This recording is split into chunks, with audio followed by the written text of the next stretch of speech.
Hey, I'm Æyers, and this week I'm just talking real quick about the next board game competition that's finally come out. So, the prompt is essentially, word games are cool, but a lot of people don't like them. You should make a word game for people who don't like them. And also have the people that like word games also like it. Make a word game everyone likes. Right, yeah, I mean, that's the goal. Obviously. Luckily for me, I have a wife who has dyslexia, so she is definitely not a word game person. So I talked with her about what kind of word game she thinks she would like, and what we came up with was that we want it to be something around building bigger words out of smaller words. So, like, if you had a field of one-syllable words in front of you, and then you tried to combine them into 3 or 4 syllable words, that's a cool concept. But we want to abstract it one more layer, where instead of having a field of words in front of you, you have a field of pictures in front of you. And then any word that's associated with one of those pictures can be combined with any other word that's associated with any of the other pictures. And so that is still a word game, certainly. You're coming up with words, you're building them, you're using them to build more words, but it's not like, oh, but you didn't spell that right, it's an A and not an E. Like, it's much more wishy-washy, where,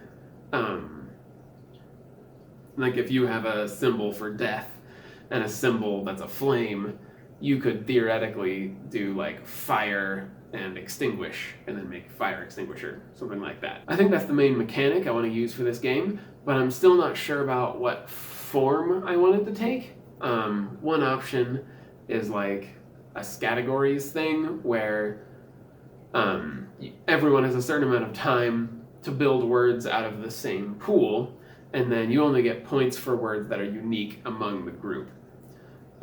That's one option, or some kind of hybrid where people have cards in their hand as well as a field on the board. And then what you have to do on your turn is take one of the cards in your hand and combine it with the board in order to play that word or whatever. And that way, people aren't competing for the same words. That would split it up so that they have different things to think about. We could try to make it a Scrabble ancestor, but as you're placing down the symbol cards, the people who use that symbol cards later wouldn't have to use the same word someone else has brought up. I think those are all interesting ideas that we could go for, but I'm not sure at all which one I want.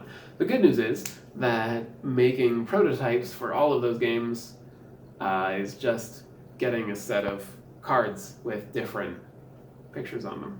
So I'm going to try to do that soon, start playtesting with my wife and my family, see where it goes. That's all I've got right now about the puzzle game. Next week, I'm going to make a video about piano tuning. I'm going to write a script beforehand and try to plan it out better and have it be a good explanation as to like why pianos are hard to tune, why for less money you might be able to do a better job than a professional would be able to do in one sitting, stuff like that.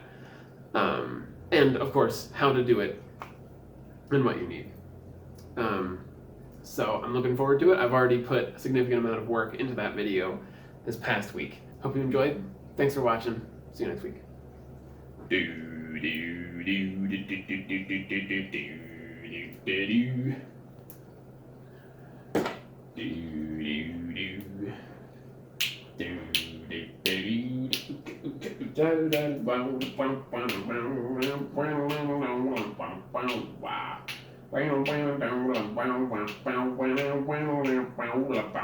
Wow.